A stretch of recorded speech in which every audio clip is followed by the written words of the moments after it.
तमाम इदारों से कहता हूं कि ये वक्त मुल्क संभालने का है। सियासी इंजीनियरिंग हुई तो मुल्क नहीं संभलेगा। चेयरमैन तहरीक इंसाफ इमरान खान ने एक बार फिर खबरदार कर दिया। इमरान खान का खवातीन कन्वेंशन से वीडियो लिंक पर खिताब में कहा, मुल्क में पॉलिटिकल इंजीनियरिंग हो रही है। मुखालिफिन पॉलिटिकल इंजीनियरिंग करके कमज़ोर सेटअप लाना चाहते हैं। केपी में जोर लगाया जा रहा है कि पीटीआई को कमज़ोर किया जाए। बलूचिस्तान में बीएपी को पीपल्स पार्टी में शामिल कराया जा रहा है।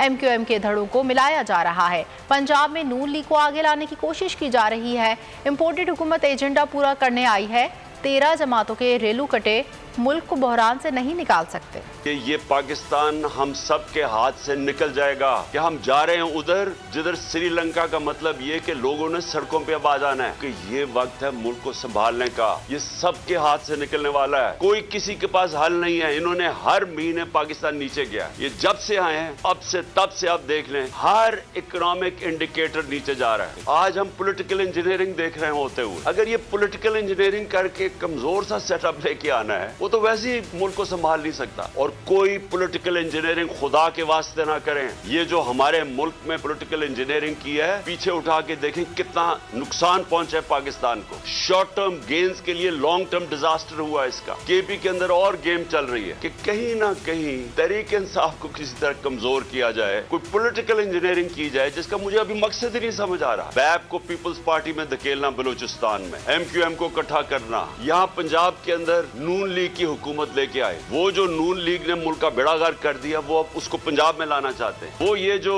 रेलू कटे आए हुए हैं पीडीएम के ये नहीं कर सकते। ये है वक्त एक्शन लेने का। एक्शन क्या है? Free and fair election. कोई हम किसी से मदद नहीं मांग रहे, हम कोई किसी की सपोर्ट नहीं चाह रहे। हम सिर्फ जमहूरियत चाह रहे हैं इस मुल्क में साफ और शफाफ इलेक्शन करवाने की। और अगर आपको हमारी ये वीडियो पसंद आई है तो लाइक पर क्लिक कीजिए।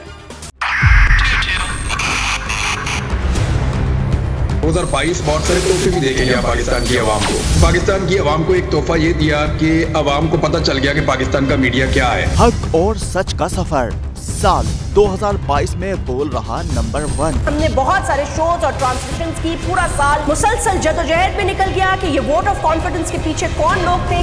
तोड़े रेटिंग के सभी रिकॉर्ड। सोशल मीडिया पर भी सबसे ज्यादा तेजी से 2.4 बिलियन व्यूज का संगे मील अबूर किया।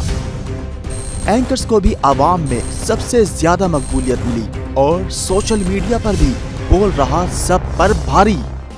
सब्सक्राइब करें और बेल दबाएं ताकि कोई खबर रह न जाए।